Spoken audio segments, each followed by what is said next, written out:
langit Jakarta mulai temaram. Hembusan dingin dari pendingin ruangan mulai menyelinap ke seluruh sudut apartemen di lantai 15 di kawasan elit Kebayoran Baru. Di dapur yang hangat dan dipenuhi aroma masakan, aku Lintang sedang sibuk menumis semur daging, memastikan warnanya berubah menjadi coklat gelap yang mengilat. Di sebelahnya, panci sayur asam ikan gabus mendidih pelan, menyebarkan aroma asam segar yang khas, kesukaan seluruh keluarga suamiku.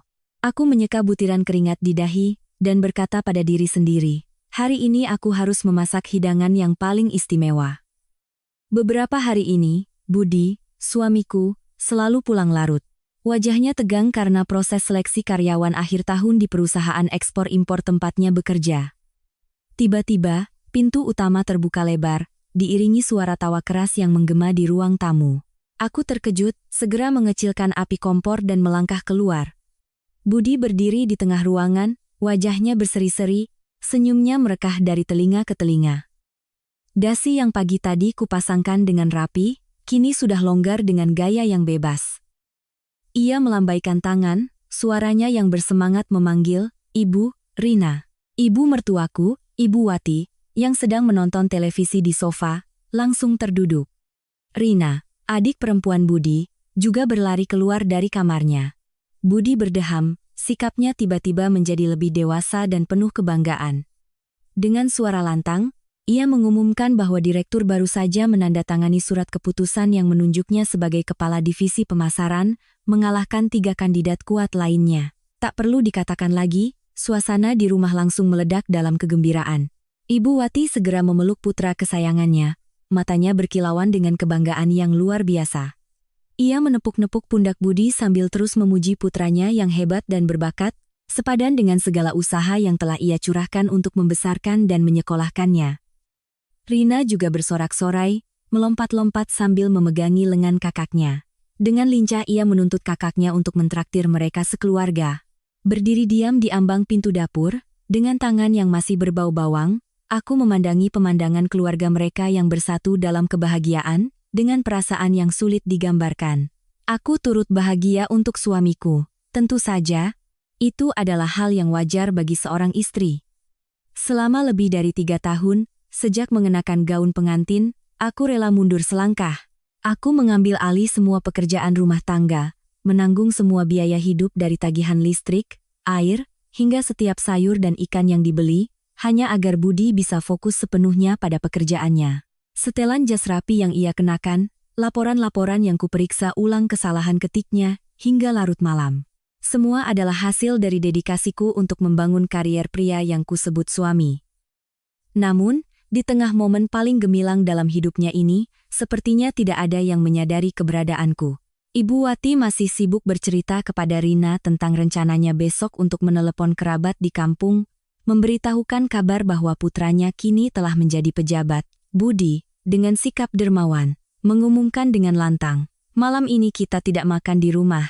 Ia memutuskan untuk membawa semua orang ke restoran buffet makanan laut paling mewah di pusat kawasan bisnis SCBD untuk merayakannya. Ia berkata di sana menunya penuh dengan kepiting Alaska dan lobster, dengan harga per orang mencapai 2 juta rupiah. Tapi hari ini ia sedang royal, uang bukan masalah. Rina menjerit kegirangan, segera berbalik dan berlari ke kamarnya untuk memilih gaun dan merias diri. Ibu Wati juga bergegas menuju lemari pakaiannya, bergumam sendiri mempertimbangkan apakah akan mengenakan kebaya brokat atau gaun bunga yang baru dibelinya, agar sesuai dengan status ibu seorang kepala divisi. Budi menoleh ke arahku, matanya melirik cepat pada celemek usang yang kukenakan. Dia tidak melangkah untuk memelukku, juga tidak ada satu kata pun terima kasih untuk istri yang telah berdiri di balik kesuksesannya. Dia hanya melontarkan kalimat perintah yang singkat, menyuruhku untuk segera berganti pakaian agar bisa berangkat. Aku mengangguk pelan, melepaskan celemek dan menggantungnya, lalu dengan diam kembali mematikan kompor. Melihat panci semur daging dan mangkuk sayur asam ikan gabus yang masih panas tak tersentuh, aku menghela napas ringan, rasa sedih yang samar menyelinap ke dalam pikiranku. Tapi aku cepat-cepat menepisnya, menghibur diri bahwa hari ini adalah hari bahagia untuknya. Wajar jika pria sedikit pamer ketika sukses. Aku masuk ke kamar, memilih gaun terusan berwarna lembut, merias wajah tipis, bersiap untuk berbagi kebahagiaan bersama keluarga suamiku. Meskipun kebahagiaan itu sepertinya telah tanpa sengaja melupakanku di sudut tersembunyi di rumah ini. Persiapan mereka semua memakan waktu hampir 1 jam. Ketika aku sudah selesai mengenakan gaun, merapikan rambut, dan membawa tas sambil menunggu di ruang tamu, barulah Ibu Wati dan Rina keluar. Ibu Wati mengenakan kebaya brokat merah marun yang mewah, di lehernya terkalung untayan mutiara yang berkilauan. Rina mengenakan gaun off-shoulder yang anggun, wajahnya dirias tebal dengan semprotan parfum yang menusuk hidung. Budi juga sudah berganti dengan setelan kasual yang modis, rambutnya ditata rapi dengan pomade. Mereka berempat berdiri berdampingan. Riuh berdiskusi tentang sudut mana di restoran nanti yang paling bagus untuk diunggah ke media sosial. Aku tersenyum tipis, mendekat, hendak mengingatkan semua orang untuk membawa jaket tambahan karena di luar sudah berangin dingin. Namun, tepat saat aku baru saja memasukkan kakiku ke sepatu hak tinggi, suasana di rumah tiba-tiba berubah. Ibu Wati yang sedang merapikan lipatan kebayanya, tiba-tiba berhenti dan berdeham. Ia menatap tajam ke arah kami berlima yang berdiri di dekat pintu. Alisnya sedikit berkerut, wajahnya menunjukkan ekspresi penuh perhitungan. Dengan nada dingin dan jelas, ia berkata bahwa mobil Mazda keluarga mereka hanya memiliki 5 kursi. Jika dihitung dengan Budi sebagai pengemudi dan ia sendiri di kursi penumpang depan, maka kursi belakang harus dijejali 3 orang, ayah mertuaku yang menunggu di lobi, Rina, dan aku. Ia mendecakkan lidah, mengeluh bahwa kursi belakang sudah sempit, jika 3 orang dewasa dijejalkan bersama akan sangat sesak dan sulit bernapas. Selain itu, mobil yang kelebihan muatan akan berjalan lambat, boros bensin, dan merusak mesin mobil putranya. Aku tertegun, tanganku yang sedang merapikan tali tasku tiba-tiba kaku. Kukira ia hanya bercanda, tetapi tatapan matanya yang lurus ke arahku tidak mengandung sedikit pun candaan. Ibu Wati dengan acuh tak acuh melontarkan kalimat seperti perintah. Ia menyuruhku tinggal di rumah agar lebih lega. Lagi pula pergi ke restoran mewah seperti itu mahal, lebih hemat jika 1 orang tidak ikut. Uangnya bisa disimpan untuk Budi bersosialisasi. Kata-kata yang ia ucapkan begitu ringan, tetapi terasa seperti batu besar yang menimpa telingaku. Aku belum sempat bereaksi ketika Rina di sampingku sudah ikut menimpali.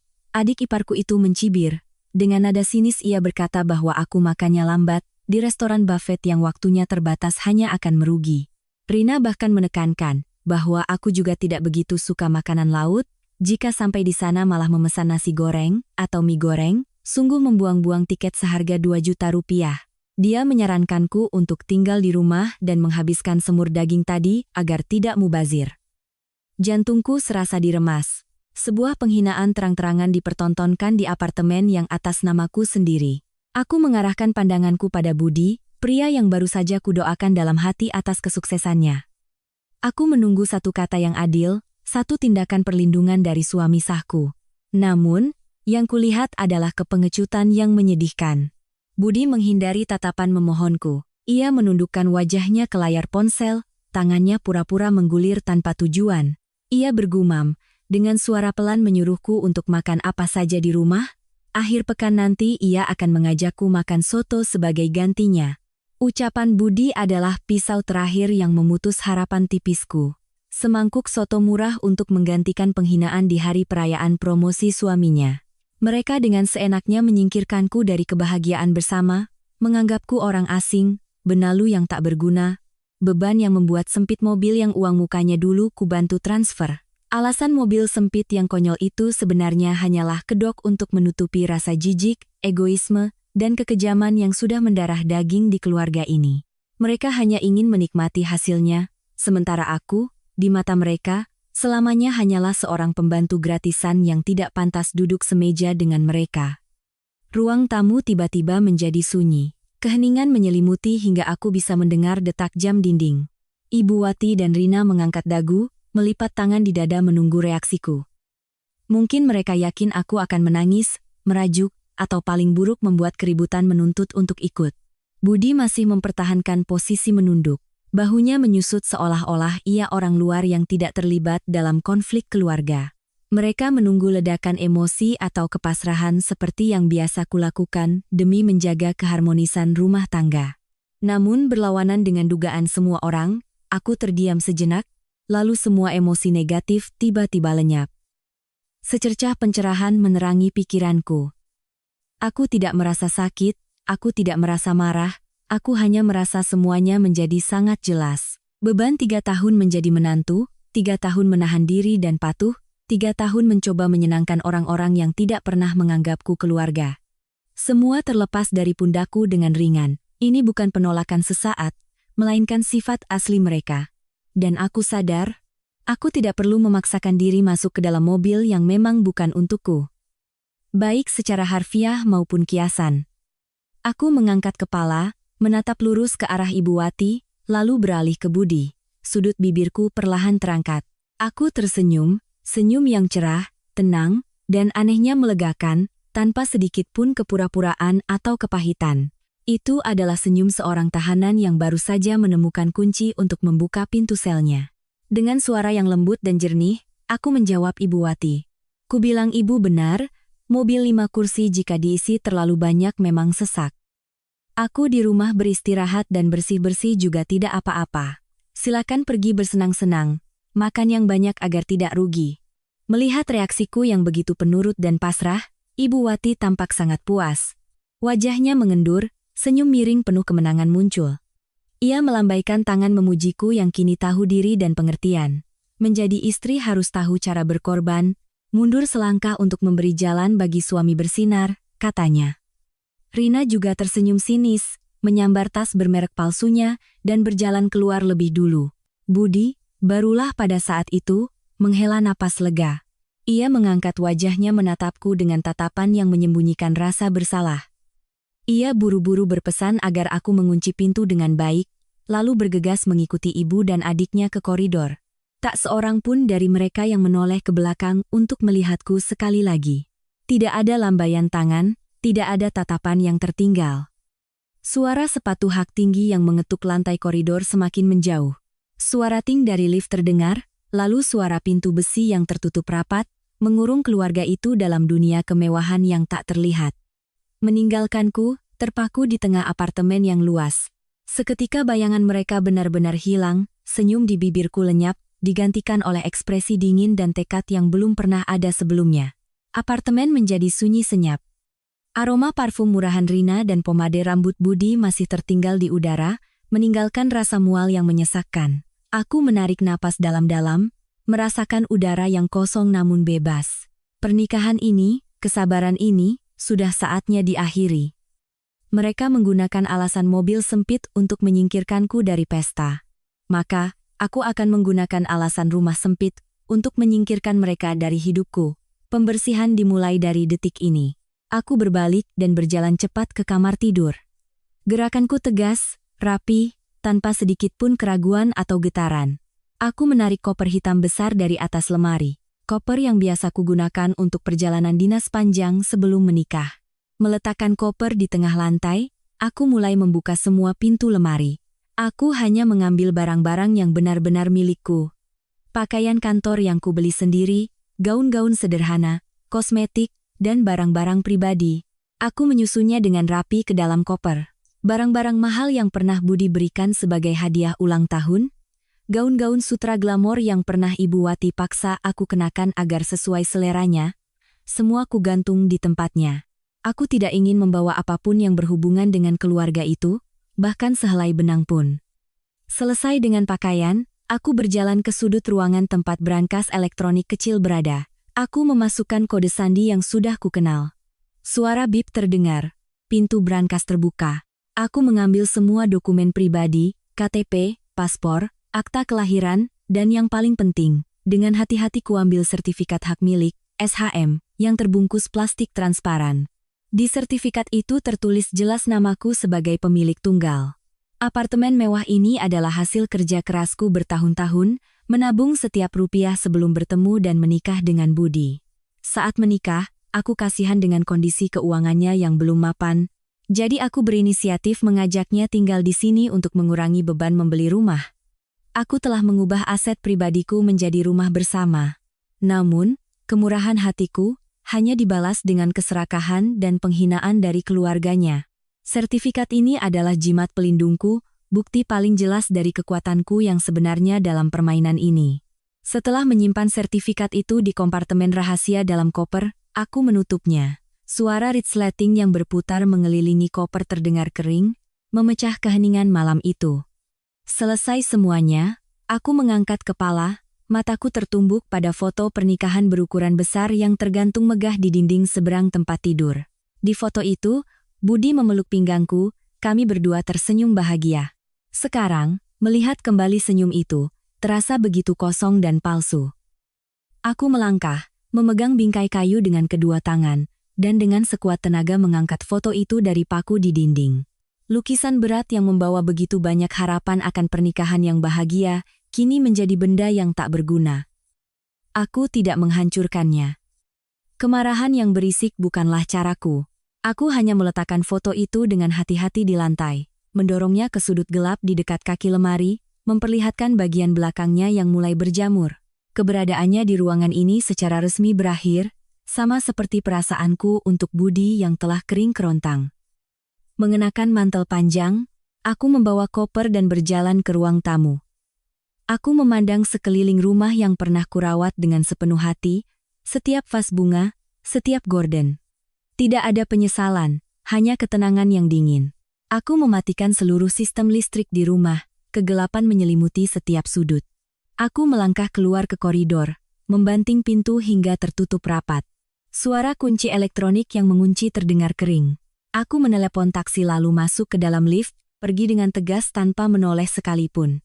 Beban besar baru saja terangkat dari dadaku. Mulai malam ini, segalanya akan berjalan sesuai permainanku. Taksi meluncur di bawah lampu jalan Jakarta yang kekuningan, meninggalkan gedung-gedung tinggi yang terang benderang di kawasan Kebayoran Baru. Aku menyandarkan kepala di kaca jendela, memandangi arus lalu lintas yang sibuk di sepanjang jalan menuju kawasan Rawamangun. Angin malam berhembus di luar jendela, tetapi di dalam hatiku terasa begitu tenang dan hangat. Perjalanan yang hanya berlangsung kurang dari 30 menit itu terasa seperti membawaku melintasi batas yang sangat besar. Batas antara kekangan yang menyesakkan dan kebebasan yang melegakan. Taksi berhenti di depan gerbang besi berwarna hijau lumut yang sudah kukenal di sebuah gang kecil yang tenang. Aku membawa koper, membayar ongkos, lalu menekan bel. Tak lama kemudian, terdengar suara kunci dibuka. Ibuku muncul di balik pintu, masih mengenakan daster sutra dengan kardigan tipis. Melihatku berdiri di sana dengan koper besar, matanya menunjukkan keterkejutan yang luar biasa. Ia segera menarik tanganku masuk, dengan panik bertanya apa yang terjadi, apakah kami bertengkar hebat hingga aku harus pulang ke rumah orang tua tengah malam begini. Aku tersenyum menenangkan ibu, mengatakan tidak ada pertengkaran fisik. Hanya saja, aku sudah menyadari banyak hal dan memutuskan untuk berhenti. Masuk ke ruang tamu, ayahku yang sedang menikmati teh panas sambil membaca koran malam juga terkejut dan berdiri. Suasana tiba-tiba menjadi serius. Aku duduk di sofa, dengan tenang menceritakan semua kejadian sore itu. Mulai dari promosi Budi, alasan mobil sempit yang konyol dari Ibu Wati, dukungan dari adik iparku, hingga keheningan pengecut dari Budi. Aku bercerita dengan jelas, tanpa tambahan, tanpa meneteskan air mata sedikit pun. Setelah mendengar ceritaku, ayahku meletakkan cangkir tehnya dengan keras di atas meja jati. Suara itu terdengar kering, wajahnya memerah karena marah. Beliau adalah orang yang tegas, tetapi sangat menyayangi anak-anaknya. Ia berkata bahwa keluarga mereka sudah keterlaluan dan tidak bisa diterima. Jika kekejaman sudah terang-terangan ditunjukkan, tidak ada alasan bagi putrinya untuk menahan diri sehari pun lagi. Ibuku, dengan rasa iba, merangkul bahuku, tangannya mengelus rambutku dengan penuh kasih. Ia berkata, anakku di rumah dimanja, disayang, menikah malah direndahkan orang. Pulanglah ke sini, nak. Rumah kita tidak akan kekurangan beras untukmu. Melihatku yang tampak lelah, ibuku segera bangkit dan langsung ke dapur. Ia berkata, langit boleh runtuh, tapi perut harus tetap diisi. Tak lama kemudian, ia menyajikan hidangan hangat di meja. Tidak ada makanan laut mahal, tidak ada hidangan mewah, hanya makanan sederhana yang paling kusukai sejak kecil. Semangkuk sayur bening bayam yang segar, sepiring tempe goreng renyah yang harum, dan beberapa potong ikan asin. Aku memegang mangkuk nasi yang disodorkan ibu, uap hangatnya membawa aroma padi yang akrab. Rasa gurih tempe dan segarnya sayur bening meleleh di lidah, menenangkan semua kelelahan di tubuhku. Aku duduk makan di bawah lampu kuning yang hangat, mendengar suara batuk ayah, dan suara ibu yang bertanya apakah masakannya pas. Perhatian tulus dan tanpa syarat dari keluarga kandungku benar-benar kontras dengan kedinginan, perhitungan, dan kepalsuan dari mereka yang sedang menikmati buffet 2 juta rupiah di luar sana. Aku sadar, kebahagiaan sejati tidak pernah ada di restoran mewah atau jabatan mentereng, tetapi ada di sini, di mana ada orang-orang yang mencintaiku tanpa syarat, di mana selalu ada pintu yang terbuka untukku pulang, melindungiku dari semua badai kehidupan. Setiap suap nasi yang kutelan adalah kekuatan yang terisi kembali, mempersiapkan langkah-langkah tegas selanjutnya malam ini. Pesta mereka akan segera berakhir, dan drama versiku baru saja akan dimulai. Makan malam di rumah orang tua berlangsung dalam suasana yang tenang dan hangat. Sangat berbeda dengan suasana terburu-buru setiap kali aku harus melayani ibu mertua atau memperhatikan ekspresi adik iparku. Saat ini, aku hanya perlu menikmati setiap rasa sederhana yang penuh dengan cinta dari ibuku. Ayah mengambil sepotong tempe goreng dan meletakkannya di piringku, makan yang banyak, biar sehat, katanya. Suaranya yang dalam dan hangat memberikan rasa aman seorang ayah yang seumur hidupnya melindungi anak-anaknya. Kami bertiga duduk lebih lama di meja makan, menikmati teh hijau yang baru saja diseduh ayah, menikmati kedamaian yang langka. Tepat pada saat itu, ponselku yang tergeletak di meja bergetar hebat. Suara notifikasi pesan terdengar bertubi-tubi, memecah keheningan. Aku melirik layar, ikon grup chat keluarga besar berkedip terus-menerus. Ayah dan ibuku juga berhenti bicara, menatap ke arahku. Aku menarik napas dalam-dalam, dengan tenang mengambil ponsel dan membuka kunci layar. Yang pertama kulihat adalah serangkaian foto beresolusi tinggi yang dikirim bertubi-tubi. Adik iparku, Rina, terus-menerus mengirim foto close-up hidangan laut mahal. Ada piring lobster bakar keju yang keemasan, kapit kepiting Alaska merah, yang lebih besar dari pergelangan tangan, dan nampan tiram segar dengan wasabi yang dihias dengan indah. Tepat setelah serangkaian foto makanan, ada foto selfie keluarga mereka. Di foto itu, Ibu Wati tersenyum lebar, memegang segelas anggur merah. Budi berdiri di belakang, wajahnya memerah karena alkohol, merangkul bahu ibu dan adiknya. Semua orang memancarkan kepuasan dan kebanggaan. Bersamaan dengan foto-foto itu, ada pesan-pesan bernada sindiran dari Rina. Dia mengetik dengan sangat cepat, mengirim beberapa pesan yang isinya meremehkanku yang tidak beruntung. Dia menulis bahwa makanan di sini enak luar biasa, tidak berbau asap dapur seperti masakan kampunganku. Dia bahkan sengaja bertanya apakah aku menikmati semur sisa di rumah, dan berpesan agar aku mencuci piring setelah makan, jangan sampai menimbulkan bau di dapur. Tak lama kemudian, Ibu Wati juga mengirim pesan suara. Suaranya yang melengking terdengar jelas, sengaja berbicara keras di tengah keramaian untuk pamer.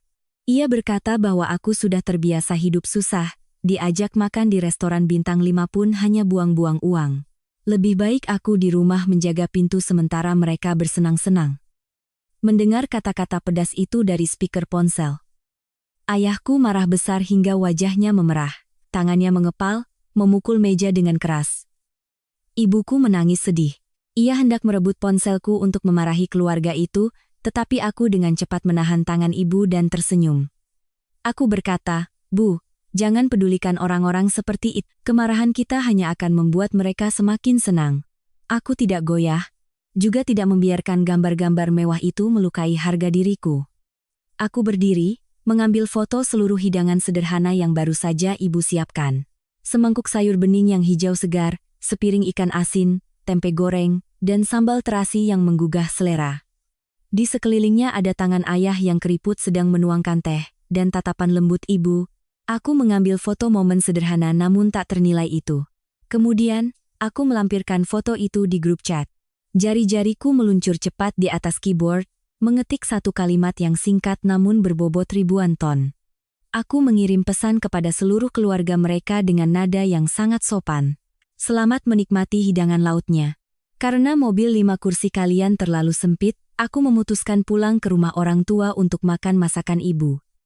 Di sini lebih lega, nyaman, dan tidak perlu melihat wajah orang lain. Pesan baru saja terkirim. Aku tidak menunggu reaksi mereka. Aku langsung masuk ke pengaturan grup, memilih keluar dari grup.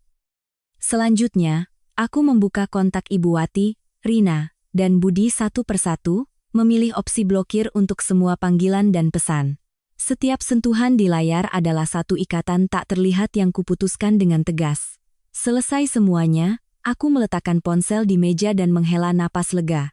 Mulai saat ini, orang-orang serakah dan kejam itu tidak akan pernah lagi memiliki kesempatan untuk mengganggu atau menghinaku melalui layar kecil ini. Setelah makan, ibuku mencuci piring, sementara aku meminta izin pada orang tua untuk masuk ke kamar tidur lamaku untuk menyelesaikan beberapa urusan penting. Kamar masa gadisku masih dirawat bersih oleh ibu, spray dan selimut terlipat rapi, beraroma matahari. Aku duduk di kursi putar di depan meja kerjaku, membuka tas tangan dan mengeluarkan buku catatan kecil. Semua tindakanku terencana dan sistematis. Orang pertama yang harus kutelpon adalah Santi. Santi adalah sahabat terbaikku sejak kuliah, sekarang ia menjabat sebagai direktur HRD di sebuah perusahaan besar. Santi terkenal sebagai wanita yang cerdas, tegas, dan sangat tajam dalam menilai orang. Ketika aku menikah dengan Budi, Santi pernah menasihatiku untuk berpikir dua kali karena ia melihat Budi sebagai pria ambisius, namun picik dan egois. Sayangnya, saat itu aku dibutakan oleh cinta dan mengabaikan semua peringatannya. Hari ini, aku membutuhkan kepala dingin dan ketegasannya. Panggilan itu terhubung dengan cepat. Begitu mendengar suaraku, Santi langsung merasakan ada yang tidak beres. Aku langsung ke pokok permasalahan, menceritakan semua yang terjadi dari sore hingga sekarang. Berbeda dengan kekhawatiran orang tuaku, reaksi Santi sangat keras. Di seberang telepon, ia bertepuk tangan, suaranya penuh semangat bercampur amarah. Santi memujiku karena akhirnya sadar dan tidak lagi pasrah menjadi bulan-bulanan keluarga itu. Santi berjanji akan berada di pihakku dan memintaku untuk bersiap-siap, dia akan segera datang ke rumahku. Sebelum menutup telepon, aku menitipkan satu hal yang sangat penting. Aku memintanya untuk segera menghubungi Pak Budianto. Pak Budianto adalah seorang pengacara terkemuka yang ahli dalam sengketa perkawinan dan harta, dan juga senior yang kami kenal baik. Aku membutuhkan kehadiran seseorang yang memahami hukum, untuk memastikan bahwa pembalasan malam ini berjalan sempurna, tanpa celah bagi keluarga itu untuk berkelit. Santi langsung setuju, berjanji akan menjemput Pak Budianto dan datang ke rumah orang tuaku untuk menjemputku. Setelah mematikan telepon, aku membuka koper, meraih sebuah map plastik tebal dari kompartemen rahasia. Aku meletakkannya di atas meja, mataku menelusuri setiap lembar dokumen di dalamnya. Ini bukan sesuatu yang baru kutemukan, melainkan hasil dari kesabaran dan pengamatan diam-diam selama 6 bulan terakhir. 6 bulan sejak aku mulai merasakan sikapnya yang dingin, perjalanan dinas mendadak yang mencurigakan, dan kata sandi ponsel yang terus berubah. Di dalam map itu ada salinan rekening koran bank yang telah dicap. Setiap angka transfer besar dan kecil, setiap penarikan tunai yang tidak biasa, telah kutandai dengan stabilo. Selanjutnya adalah tangkapan layar pesan yang harus kudapatkan dengan begadang. Menunggu Budi mabuk berat, untuk diam-diam mengumpulkannya. Percakapan mesra, janji-janji belanja barang bermerek, rencana liburan rahasia dengan wanita lain, semuanya dicetak berwarna dengan jelas. Yang paling istimewa adalah foto-foto tajam yang merekam adegan Budi memeluk selingkuhannya di lobi sebuah hotel mewah di kawasan Puncak, hasil kerja seorang detektif swasta yang kusewa. Ketika pertama kali melihat bukti-bukti ini, hatiku hancur lebur. Aku pernah menangis hingga air mataku kering di malam-malam saat Budi beralasan sibuk tidak pulang. Tapi saat ini, melihat kembali gambar-gambar kotor itu, tidak ada setetes air mata pun yang tersisa. Cinta telah mati, rasa hormat telah sirna. Map tebal di atas meja ini kini telah berubah menjadi senjata tajam, kartu truf yang kusiapkan khusus untuk pengkhianat yang telah menginjak-injak pengorbananku. Aku dengan hati-hati memasukkan map itu ke dalam tasku, berdiri, merapikan pakaian, siap untuk pertempuran terakhir demi merebut kembali kehormatan dan hidupku. Tepat pukul 8 malam, 2 mobil berhenti di depan gerbang kompleks apartemen yang pernah kusebut rumah. Mobil pertama dikemudikan oleh ayahku, membawa ibu. Mobil kedua adalah mobil Santi, bersama dengan Pak Budianto. Aku turun dari mobil, menerima pelukan erat dari Santi sebagai dukungan. Pak Budianto membawa tas kerja kulit hitam, setelan jas abu-abunya yang rapi, memancarkan aura profesional dan tenang. Ia tersenyum dan mengangguk pada orang tuaku, menegaskan dengan suara yang dalam dan hangat bahwa semua aspek hukum telah ia kuasai, keluarga tidak perlu khawatir, serahkan pada saya. Kami berlima berjalan bersama melewati pintu kaca lobi apartemen. Satpam tua yang berjaga di meja resepsionis melihat kami datang beramai-ramai dengan wajah serius, tampak penasaran tetapi segan untuk bertanya karena wibawa ayahku. Lift perlahan membawa kami ke lantai 15. Angka di panel digital menari di setiap lantai, membawa detak jantung yang semakin kencang di dada. Tapi itu bukan kegugupan karena takut, melainkan penantian saat keadilan akan ditegakkan. Berdiri di depan pintu apartemen, aku mengeluarkan kartu akses dari tasku dan menempelkannya ke kunci elektronik. Suara bip terdengar kering, pintu kayu yang berat itu perlahan terbuka. Udara di dalam apartemen masih gelap dan sunyi, persis seperti saat aku pergi beberapa jam sebelumnya. Aku menekan saklar lampu gantung di ruang tamu. Cahaya putih yang dingin menerangi seluruh ruangan, menonjolkan kekosongan yang mengerikan. Santi masuk lebih dulu. Ia melihat sekeliling, langsung menyadari hilangnya barang-barang dekorasi dan tanaman hias kecil yang pernah kurawat.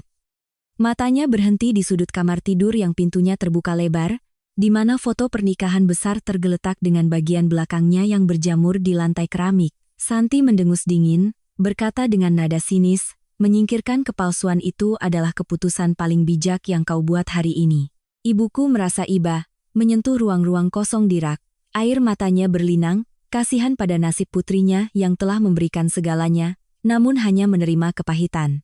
Aku mempersilakan ayah, ibu, Santi, dan Pak Budianto untuk duduk di sofa kulit di tengah ruang tamu.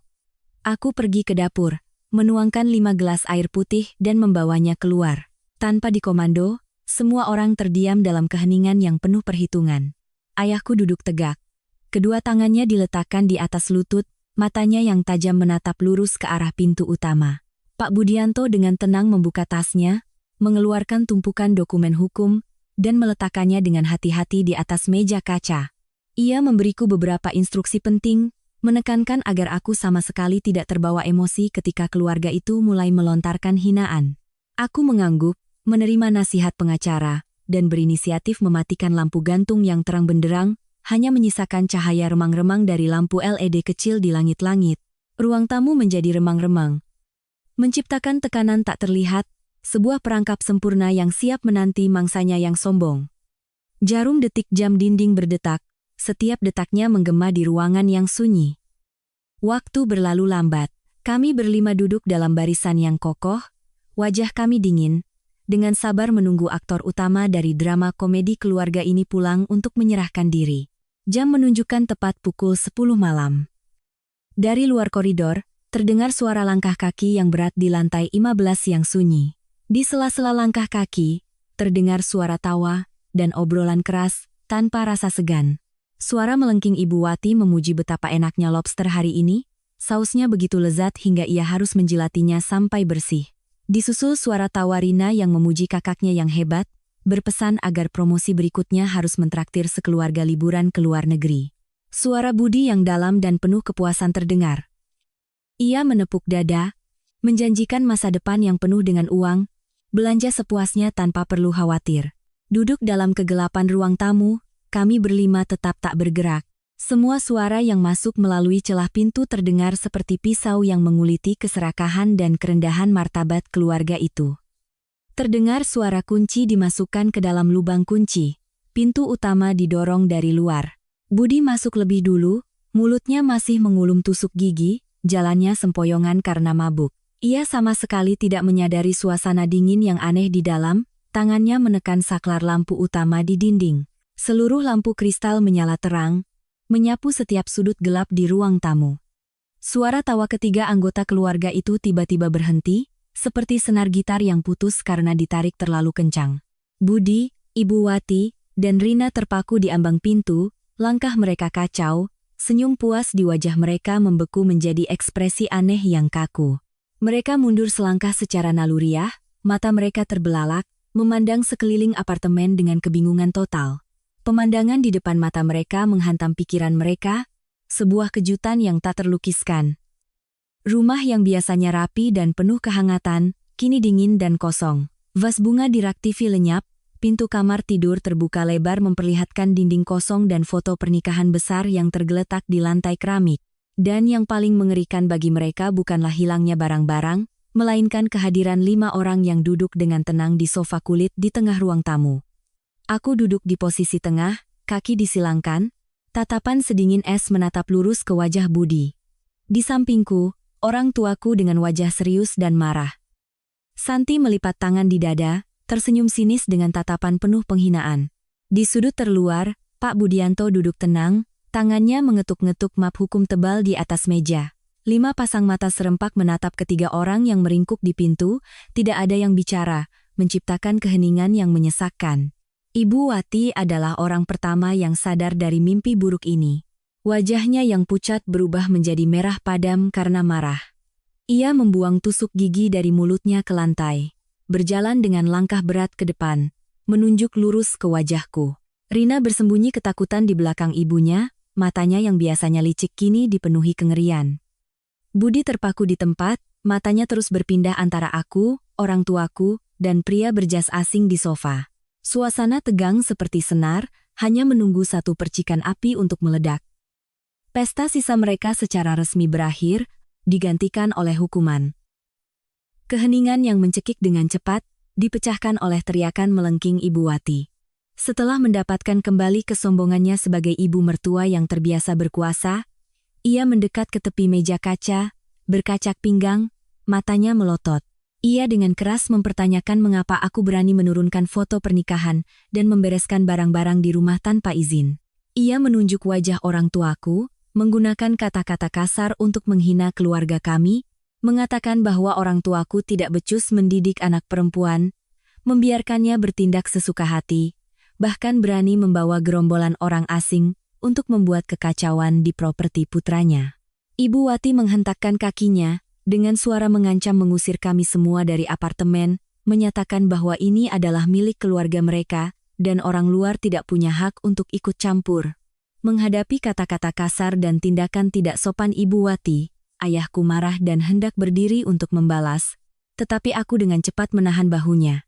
Aku tetap duduk tenang, mataku tidak berkedip menatap wanita yang sedang melotot di hadapanku. Menunggu hingga suara Ibu Wati serak karena berteriak, barulah aku perlahan-lahan memasukkan tangan ke dalam tasku. Gerakanku lambat dan tegas. Aku mengeluarkan sertifikat hak milik, SHM, yang terbungkus rapi, mengangkatnya tinggi-tinggi agar semua orang bisa melihat, lalu melemparkannya ke tengah meja kaca. Suara sampul keras yang membentur kaca menghasilkan bunyi plak, yang kering dan tajam, menghancurkan semua keributan di ruangan itu. Aku menatap Pak Budianto dan mengangguk.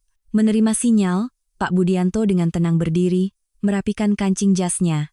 Ia berdeham, suaranya yang dalam dan penuh otoritas hukum segera menguasai ruangan. Ia menunjuk SHM di atas meja, meminta Ibu Wati untuk membuka mata lebar-lebar dan membaca tulisan di atasnya. Dengan suara lantang ia menyatakan, berdasarkan dokumen hukum yang dikeluarkan oleh instansi pemerintah yang berwenang, pemilik tunggal dari unit apartemen mewah ini adalah klien saya, menunjuk ke arahku. Pak Budianto menggunakan istilah hukum yang paling tajam untuk menjelaskan undang-undang perkawinan kepada Ibu Wati. Ia menekankan, apartemen ini adalah harta pribadi yang dibeli lunas oleh klien saya dengan uangnya sendiri, dan semua prosedur hukum telah selesai sebelum tanggal pendaftaran pernikahan dengan saudara Budi. Oleh karena itu, dari sudut pandang hukum, apartemen ini dilindungi secara mutlak, sama sekali tidak terkait dengan konsep harta bersama suami istri, dan lebih-lebih lagi, tidak ada satu hak pun bagi keluarga Anda. Pak Budianto menyimpulkan dengan tegas bahwa tindakan ketiga anggota keluarga yang seenaknya menganggap diri mereka pemilik rumah ini, pada dasarnya adalah tindakan memasuki tempat tinggal sah orang lain tanpa izin. Ibu Wati seperti disambar petir. Tangannya yang berkacak pinggang gemetar lalu terkulai lemas. Wajahnya berkerut, matanya terbelalak menatap sertifikat berwarna merah muda cerah di atas meja seolah melihat hantu. Ia tergagap, mencoba mencari alasan untuk membantah, tetapi kata-katanya sudah habis. Rina yang berdiri di belakangnya juga ternganga kaget. Ia tidak menyangka properti yang selama ini ia banggakan kepada teman-temannya ternyata milik kakak ipar yang selalu ia remehkan. Pada saat itulah Budi sadar dari mabuknya. Ia berjalan terhuyung-huyung, mencoba menenangkan situasi dengan nada palsu. Ia beralasan bahwa suami istri hidup bersama bertahun-tahun atas dasar cinta. Harta adalah milik bersama, saya juga berkontribusi membayar biaya hidup, listrik, dan air setiap bulan. Tidak bisa seenaknya mengusir begitu saja, katanya. Kata-kata Budi terdengar menyedihkan dan konyol, memperlihatkan sifatnya yang picik, yang ingin berpegang pada sisa-sisa keuntungan terakhir dari seorang pecundang. Aku tersenyum sinis. Jika dia pikir beberapa rupiah uang belanja bisa membeli setengah dari nilai apartemen ini, dia salah besar. Pertarungan hukum baru saja dimulai, dan sertifikat itu hanyalah pukulan pembuka yang paling ringan. Mendengar pembelaan Budi yang menyedihkan, senyum tipis terlintas di bibirku. Sifat tidak tahu malu manusia memang tidak ada batasnya. Dia berani berbicara tentang kontribusi biaya hidup, berani menggunakan beberapa receh uang listrik dan air untuk menuntut hak atas apartemen yang kubeli dengan mengorbankan seluruh masa mudaku. Kata-kata Budi menggema di ruang tamu, terdengar seperti lelucon yang konyol di telinga semua orang. Ayahku yang duduk di sofa, alisnya menyatu. Tatapannya pada Budi penuh dengan penghinaan. Ibuku menghela napas, memalingkan wajahnya seolah tidak ingin lagi melihat wajah munafik menantu yang pernah sangat ia sayangi. Aku tetap tenang, tidak meninggikan suara atau berdebat dengannya. Aku meraih map plastik dari atas meja kaca. Suara gemerisik nilon terdengar jelas di tengah suasana tegang. Aku perlahan-lahan menarik setumpuk kertas A4 yang dijepit rapi. Di sudut kiri setiap halaman terdapat stempel merah dari bank. Aku melemparkan tumpukan kertas itu ke arah Budi. Map itu meluncur di atas meja kaca yang licin dan berhenti tepat di depannya. Aku berkata dengan suara dingin, setiap kata terucap dengan jelas. Aku menyuruh Budi untuk membuka matanya lebar-lebar dan melihat baik-baik kertas-kertas itu, untuk melihat apa yang disebutnya kontribusi itu sebenarnya. Budi ragu-ragu, tangannya yang sedikit gemetar mengambil tumpukan kertas itu, matanya menelusuri tulisan tebal di bagian atas. Itu adalah rekening koran rinci dari rekening tabungan bersama kami di bank. Rekening yang aku dan Budi sepakat buka tepat setelah kami menikah untuk menabung demi masa depan anak-anak. Aku teringat hari-hari ketika aku berhemat. Setiap bulan setelah gajian, setelah dikurangi pengeluaran pokok, aku menyisihkan setiap rupiah dan mentransfernya ke rekening itu. Aku telah melepaskan gaun-gaun indah, perjalanan dengan teman-teman, hanya berharap saldo rekening bertambah setiap hari agar keluarga kami memiliki dasar keuangan yang kuat. Budi juga bersumpah akan memasukkan semua bonus proyeknya ke sana. Namun, kebenaran yang terpampang di atas kertas putih ini begitu kejam hingga membuat mual. Aku membongkar kejahatan Budi di depan semua orang. Sejak awal tahun, memanfaatkan kepercayaanku yang memberinya kata sandi aplikasi perbankan untuk membayar asuransi, Budi diam-diam telah melakukan puluhan transaksi transfer, setiap kali puluhan juta, bahkan pernah hampir 100 juta rupiah. Semua uang itu mengalir langsung dari rekening tabungan bersama kami ke satu rekening atas nama Ibu Wati, ibu kandungnya. Total uang yang digelapkan mencapai tepat 500 juta rupiah. Wajah Budi pucat pasi. Mulutnya ternganga. Matanya terpaku pada angka-angka yang telah kutandai dengan stabilo kuning. Bukti itu terlalu jelas, terlalu rinci. Dengan kode transaksi dan waktu pelaksanaan yang lengkap, tidak ada celah untuk berkelit. Ibu Wati yang berdiri di sampingnya melirik kertas di tangan putranya, wajahnya yang tadinya merah karena marah kini berubah menjadi abu-abu. Ibu Wati tergagap, mencoba menyelamatkan sedikit harga diri yang tersisa. Ia dengan suara keras berdalih, anak laki-laki mengirim uang untuk ibunya, apa salahnya? Anak muda zaman sekarang boros, sebagai orang tua saya hanya membantu mengelola. Nanti kalau kalian ada keperluan besar, saya akan kembalikan. Saya tidak mengambil sepeser pun. Kata-katanya terdengar nyaring dan penuh kebohongan. Membantu mengelola uang tapi harus diam-diam dari menantu? Membantu mengelola uang tapi ketika keluarga butuh modal? Dan kutanyakan tentang rekening bersama, Budi selalu menghindar dan mengatakan biarkan saja agar dapat bunga. Pak Budianto segera berdiri, menghentikan drama murahan Ibu Wati. Dengan suara tegas dan profesionalisme yang kuat, Pak Budianto menjelaskan hukum kepada ibu dan anak itu. Ia menunjukkan bahwa tindakan Budi secara serius melanggar peraturan tentang harta bersama suami istri. Tindakan sepihak mentransfer aset besar senilai 500 juta rupiah ke rekening orang lain tanpa persetujuan istri adalah tindakan penggelapan aset selama masa perkawinan. Pak Budianto dengan suara keras memperingatkan, tindakan ini dapat digugat di pengadilan dengan tuntutan pembekuan rekening dan pengembalian seluruh uang tersebut. Pernyataan pengacara itu seperti sember air dingin yang disiramkan ke wajah ibu dan anak itu. Rina, yang sejak tadi bersembunyi di belakang ibunya, kini wajahnya pucat pasi mendengar kemungkinan adanya gugatan hukum dan tidak berani bersuara. Budi terpaku di tempat, bibirnya terus bergerak tanpa mengeluarkan suara yang jelas.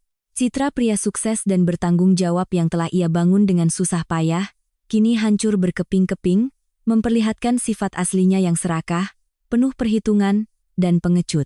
Dia pikir dia bisa menipuku dengan trik transfer uang yang sepele.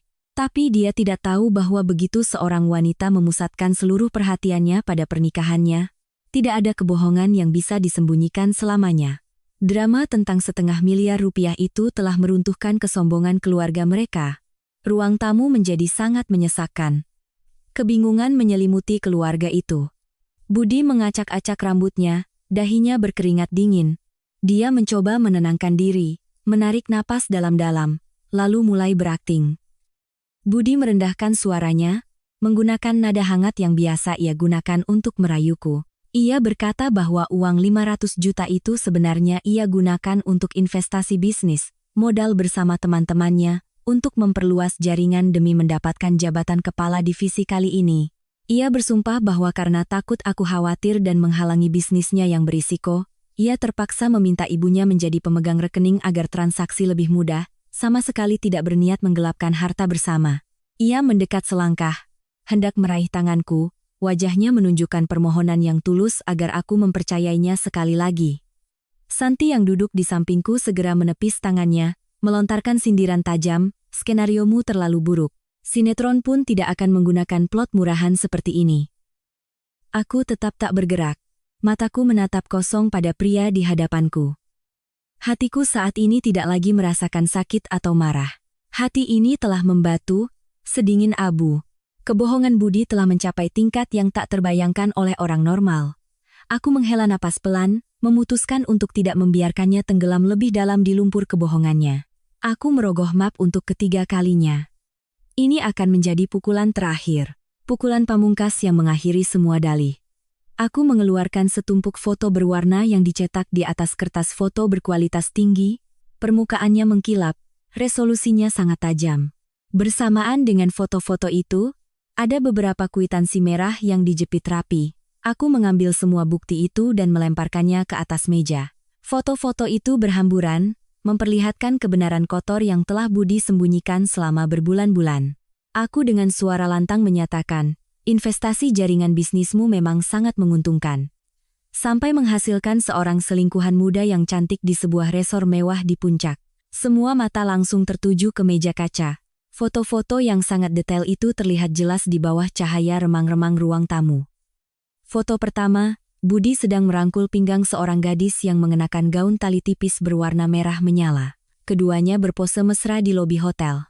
Foto kedua, Budi membukakan pintu mobil untuk si gadis. Tangannya diletakkan di pinggang gadis itu dengan sangat mesra. Foto ketiga, adegan mereka berdua makan malam romantis di bawah cahaya lilin.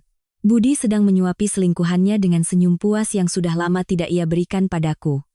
Di samping foto-foto itu ada kwitansi pembayaran kamar, makanan, dan spa yang diambil dari sistem hotel. Semuanya atas nama pembayar, Budi Hartono. Tanggal pada kwitansi itu cocok sekali dengan saat-saat Budi menelepon ke rumah dan mengatakan harus melakukan perjalanan dinas mendadak ke kota terdekat untuk survei pasar, berpesan padaku untuk menjaga orang tuanya dan mengurus rumah. Sementara aku begadang, sibuk di dapur, membersihkan setiap sudut rumah, dan berhemat setiap rupiah saat belanja, suamiku yang terhormat itu justru menggunakan uang tabungan bersama untuk membiayai selingkuhannya di tempat-tempat paling mewah. Melihat foto-foto itu, ayahku memejamkan mata, rahangnya mengeras hingga urat-uratnya terlihat jelas. Ibuku menangis terseduh-seduh.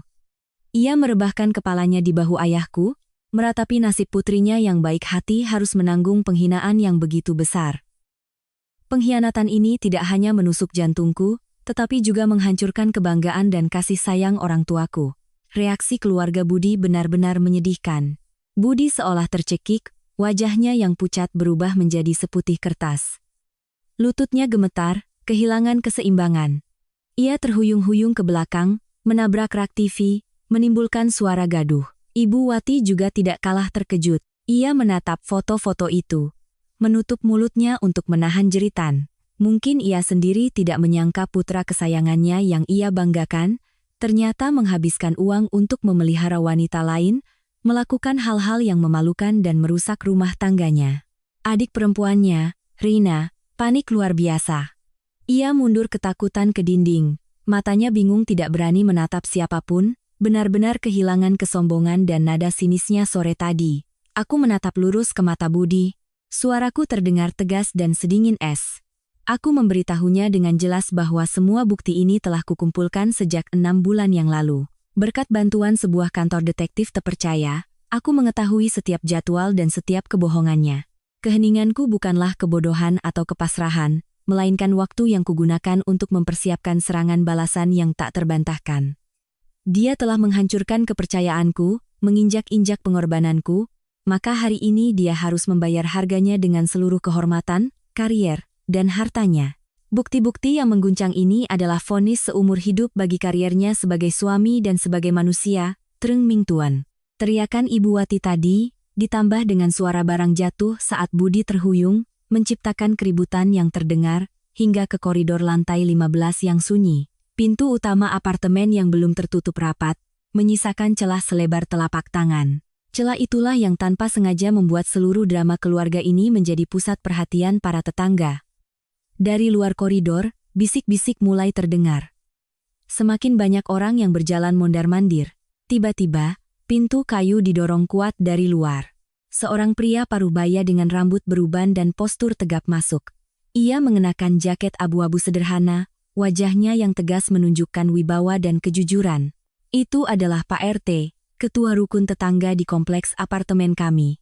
Pak RT adalah seorang pensiunan tentara, wataknya lurus dan tegas, sangat dihormati oleh semua warga. Di belakangnya ada beberapa tetangga yang kukenal, termasuk Bulani dari unit seberang dan pasangan Pak Haji dari ujung koridor.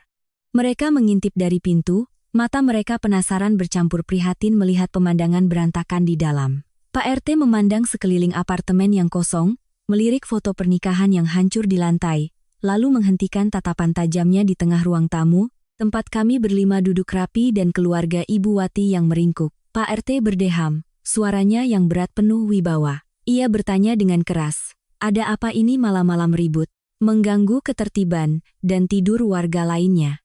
Di hadapan kemunculan tiba-tiba Pak RT dan disaksikan oleh para tetangga, Ibu Wati semakin panik. Sifatnya yang gengsian membuatnya paling takut diejek dan menjadi bahan pembicaraan. Ia buru-buru maju, mencoba tersenyum paksa hingga wajahnya terlihat aneh, tergagap menjelaskan bahwa hanya ada kesalahpahaman kecil. Anak muda biasa, bertengkar sedikit, Pak. Mohon maaf dan pengertiannya. Ia berjanji akan datang ke setiap rumah untuk meminta maaf besok. Namun sebelum ia selesai bicara, Pak Budianto dengan tenang berdiri dengan sikap sopan namun sangat tegas. Pak Budianto menyapa Pak RT. Ia merangkum seluruh kejadian dengan singkat, padat, dan sepenuhnya berdasarkan bukti hukum. Ia menunjuk foto-foto perselingkuhan, rekening koran penggelapan aset, dan SHM di atas meja. Ia menegaskan bahwa ini bukan pertengkaran suami istri biasa, melainkan tindakan pelanggaran hukum perkawinan, pengkhianatan keluarga, dan pelanggaran hak milik pribadi kliennya. Pak RT mendekati meja kaca, mengambil foto-foto dan rekening koran untuk diperiksa dengan teliti.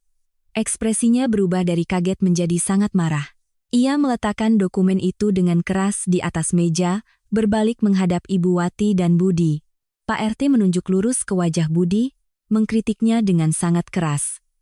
Dengan nada marah ia berkata, "Saya sudah tinggal di kompleks ini bertahun-tahun, belum pernah saya lihat istri sebaik dan sesempurna Lintang. Setiap pagi saya lihat dia belanja, selalu sopan pada orang tua, rajin membantu membersihkan koridor bersama. Kamu ini laki-laki tidak tahu bersyukur, punya berlian di tangan malah tidak dijaga, malah menghabiskan uang hasil keringat istri untuk membiayai selingkuhan kotor." Pak RT beralih mengkritik Ibu Wati, mencelanya sebagai orang tua yang tidak bermoral, mendukung sifat serakah dan tidak setia putranya untuk menindas menantunya. Pak RT berkata, alasan mobil 5 kursi sempit untuk mengusir menantu dari pesta adalah alasan terburuk, paling kejam, dan paling tidak berperasaan yang pernah saya dengar. Kata-kata tajam dari Pak RT seperti palu godam yang menghantam kesombongan palsu keluarga mereka. Para tetangga di luar pintu juga mulai berbisik-bisik, mengkritik. Bulani mencibir gaya hidup sok kaya Ibu Wati. Pak Haji menggelengkan kepala, prihatin dengan kemerosotan moral seorang intelektual seperti Budi. Di bawah tekanan opini publik, di bawah tatapan hina dari orang-orang di sekitarnya, Ibu Wati menutup wajahnya dan menangis karena malu. Rina begitu malu hingga ia menutup wajahnya dan lari keluar koridor, tidak berani tinggal sedetik pun. Hukuman dari masyarakat, rasa malu di hadapan publik, adalah hukuman yang paling setimpal bagi keserakahan dan kekejaman mereka. Ketika kehormatan terkoyak di depan para tetangga, ketika semua siasat licik terungkap di bawah terang hukum dan moralitas, benteng kesombongan terakhir Budi Hartono runtuh total. Tidak ada lagi ruang untuk penyangkalan, tidak ada jalan untuk melarikan diri. Dia menyadari telah mendorong dirinya sendiri ke jalan buntu. Jika masalah ini sampai ke pengadilan dan dilaporkan ke perusahaannya, jabatan kepala divisi pemasaran yang baru saja ia duduki pasti akan melayang. Bahkan karier yang ia bangun selama bertahun-tahun bisa hancur. Dalam keputusasaan yang ekstrem, Budi kehilangan semua harga dirinya sebagai seorang pria dewasa. Kedua lututnya lemas, ia jatuh berlutut di lantai keramik yang dingin, menimbulkan suara gedebuk yang keras. Budi menyeret lututnya ke arahku, tangannya yang gemetar terulur, meraih ujung gaunku. Wajahnya basah oleh air mata dan ingus, penampilannya begitu menyedihkan hingga tak ada yang bisa mengenali sosok kepala divisi yang gagah dan dermawan beberapa jam yang lalu. Budi menangis terseduh-seduh. Suaranya serak karena ketakutan dan penyesalan. Ia terus-menerus memohon maaf, memohon agar aku mengingat cinta kami selama 3 tahun dan memberinya kesempatan kedua. Ia menyalahkan minuman keras, menyalahkan godaan dunia luar, berjanji akan segera memutuskan semua kontak dengan selingkuhannya, dan akan mentransfer kembali seluruh 500 juta rupiah ke rekening bersama besok pagi. Ia bersumpah, mulai sekarang aku akan melayanimu seperti seorang ratu, tidak akan pernah membiarkanmu menderita lagi. Melihat pria yang bersujud di kakiku ini, hatiku sama sekali tidak merasa iba. Air mata buaya hanya jatuh ketika mereka kehilangan mangsa yang lezat. Aku tahu betul Budi menangis bukan karena ia menyadari kesalahannya, bukan karena ia masih mencintaiku. Ia menangis karena ia merindukan seorang istri penurut yang bisa menggantikannya melakukan pekerjaan pembantu rumah tangga tanpa bayaran. Ia menangis karena takut kehilangan sandaran finansial yang kuat, takut kehilangan citra keluarga bahagia sebagai batu loncatan kariernya. Jika hari ini aku tidak mengetahuinya, tidak melancarkan serangan mematikan, apakah air mata ini akan pernah jatuh? Ataukah aku akan selamanya menjadi orang yang terbuang dalam setiap perayaan keluarganya? Aku mempertahankan wajah dingin. Dengan tegas berdiri, menarik ujung gaunku dari genggamannya yang kotor. Tarikanku yang kuat membuat Budi terhuyung ke depan. Aku mundur selangkah, melontarkan kalimat dingin, menegaskan bahwa penyesalannya sudah terlambat, dan sama sekali tidak berharga bagiku. Cermin yang pecah menjadi 100 keping, meskipun direkatkan kembali, retakannya akan selalu ada, tajam dan siap melukai kapan saja. Pak Budianto mengerti. Ia mengeluarkan 2 lembar kertas A4 yang sudah dicetak rapi dari tasnya, dan meletakkannya di atas meja. Itu adalah surat gugatan cerai, dan perjanjian pembagian harta. Suara Pak Budianto dengan jelas mengumumkan syarat-syaratnya. Pertama, kedua belah pihak setuju untuk bercerai. Kedua, Budi dan keluarganya harus segera mengemasi semua barang pribadi mereka dan meninggalkan apartemen ini. Ketiga, Budi wajib mengembalikan seluruh 500 juta rupiah yang digelapkan dalam waktu 48 jam. Jika tidak, ia akan menghadapi tuntutan hukum dan intervensi dari instansi tempatnya bekerja. Karena ia adalah pihak yang bersalah, secara serius melanggar prinsip monogami, ia harus pergi dengan tangan hampa. Budi menatap surat cerai itu seolah melihat vonis mati. Ia menatap ibunya dengan memohon. Tapi Ibu Wati saat ini sedang menangis terseduh-seduh, sama sekali tidak berdaya di hadapan hukum dan kesaksian Pak RT. Sadar bahwa semua perlawanan kini sia-sia. Budi dengan lambat mengambil pulpen di atas meja. Tangannya gemetar hebat. Goresan tanda tangannya tidak beraturan di sudut bawah kertas. Tanda tangan itu menandai akhir dari pernikahan yang salah, mengakhiri penderitaan dalam hidupku. Kertas putih dengan tinta hitam kini sudah jelas. Aku telah mendapatkan kembali keadilan dan harga diriku. Setelah Budi menandatangani surat-surat, Pak Budianto dengan hati-hati mengumpulkan semua berkas bukti dan surat cerai ke dalam tas kulit hitamnya. Pak RT menggelengkan kepala, menasihati keluarga Ibu Wati beberapa patah kata tentang moralitas sebelum berbalik pergi, meminta para tetangga untuk membubarkan diri dan kembali ke rumah masing-masing, mengembalikan ketenangan di kompleks apartemen.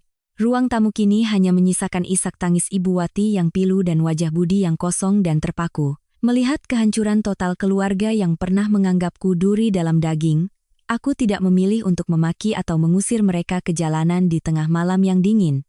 Bagaimanapun, aku adalah orang yang terpelajar dari keluarga baik-baik. Aku tidak ingin merendahkan diriku ke tingkat moralitas yang sama dengan mereka.